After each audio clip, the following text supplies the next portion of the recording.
Hello hello சொல்லுங்கள் sir. Sir வணக்கம் sir. நாங்கள் ஏர்டெல் டிடிசிலேருந்து கால் பண்ணுறோம் சார். சொல்லுங்கள் சார்.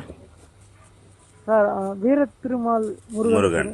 ஆமாம் சார். Okay sir. கொஞ்ச நாள் உங்கள் டிடிஎச்சுக்கு ரீசார்ஜ் பண்ணாமல் இருக்கீங்க சார். என்ன காரணம் தெரிஞ்சுக்கலாமா சார்? பணம் இல்லை சார்.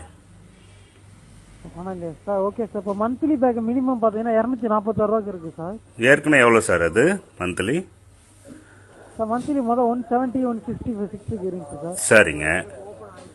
இப்போ பார்த்தீங்கன்னா பிப்ரவரிலேருந்து பார்த்தீங்கன்னா கவர்மெண்ட் ரூல் படி மாற்றிட்டாங்க சார். ஒவ்வொரு சேனலுக்கும் ஒரு குறிப்பிட்ட தொகை மாதிரி எல்லாத்தையும் மாற்ற சொல்லிட்டாங்க. சரிங்க. அதுபடி பார்த்தீங்கன்னா இப்போ மினிமம் மந்த்லி பார்த்தீங்கன்னா 246 சார் உங்களுக்கு. ஓகே ஓகேங்களா. இதே உங்களுக்கு 6 மந்த் பேக் ஆஃபர் இருக்குது சார். அது பார்த்தீங்கன்னா 1249 சார். ஓகே.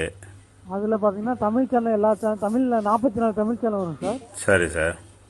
ஸ்போர்ட்ஸில் 5 சேனல் வந்துடும். அப்புறம் இன்ஃபோடைன்மெண்ட் சேனலில் ஒரு 6 சேனல் வரும். சரி சார். அப்புறம் உங்களுக்கு ஐபிஎல் சேனல் ஃப்ரீயாகவே கொடுத்துருவோம் சார். அது போக உங்களுக்கு 100 கேஷ்பேக் இருக்குது சார் அதில். சரி சரி சார். அது இல்லாமல் சார், இப்போ நம்ம டிவியை போட்டோம்னா நம்ம பார்க்க வேண்டிய நிகழ்ச்சியை பார்க்க முடிய மாட்டேங்குது சார். மொத்தம் விளம்பரம் தான் வருது. விளம்பரத்துக்கு அவனுங்க டிவி காரனுங்க காசு வாங்கிக்கிறானுங்க இல்லையா? ஆமா சார். ஆமா கரெக்ட் தான் சார். காசை வாங்கிக்கின்னு இதை பாக்குறதுக்கும் நம்ம கிட்ட காசுக்கு விற்கிறானுங்க.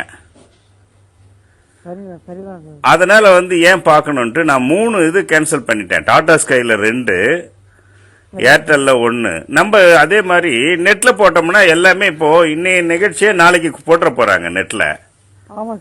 நெட்டை நாங்க யூஸ் பண்றோம், வச்சுக்கிறோம், அதை பார்த்துட்டு இருக்கோம். இப்ப எல்லாருக்குமே செல்போன் கையில இருக்கு.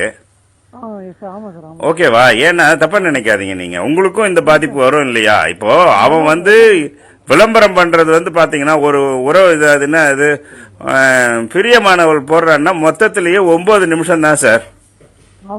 அந்த 3 கட்டம் போடுறது 9 நிமிஷம் கூட இல்ல, 8.25 நிமிஷம் 8.5 நிமிஷம் தான் வருது. ஆனா ½ அன் அவர் நம்ம டிவி ஓடுது. யாரோட விளம்பரத்தை பாக்குறதுக்கு? அவன் விளம்பரத்தை ரெடி பண்ணி காசை வாங்கின விளம்பரம் போடுறான். அதுக்கு நம்ம கரண்ட் பில் கட்டுறோம். கரண்ட் பில் கட்டுறது இல்லாம இதுவும் போகுது, ரீசார்ஜ் பண்ணி அதையும் பாக்கிறோம். அப்படி இருக்கும்போது எதுக்குன்ட்டு நான் இப்ப எங்க ஊர்ல இருக்க அத்தனை பேருக்கும் சொல்றது, எல்லாருக்கும் நெட்டு நம்ம தண்டத்துக்கு 300 ரூபாய் 400 ரூபாய் போடுறோம். அதை நம்மளால யூஸ் பண்ண முடியல, இப்படி யூஸ் பண்ணுங்கன்ட்டு ஒன்னா இப்ப என் பக்கத்து வீடெல்லாம் கூட எல்லாருமே காலி பண்ணின்னு வரேன் நான்.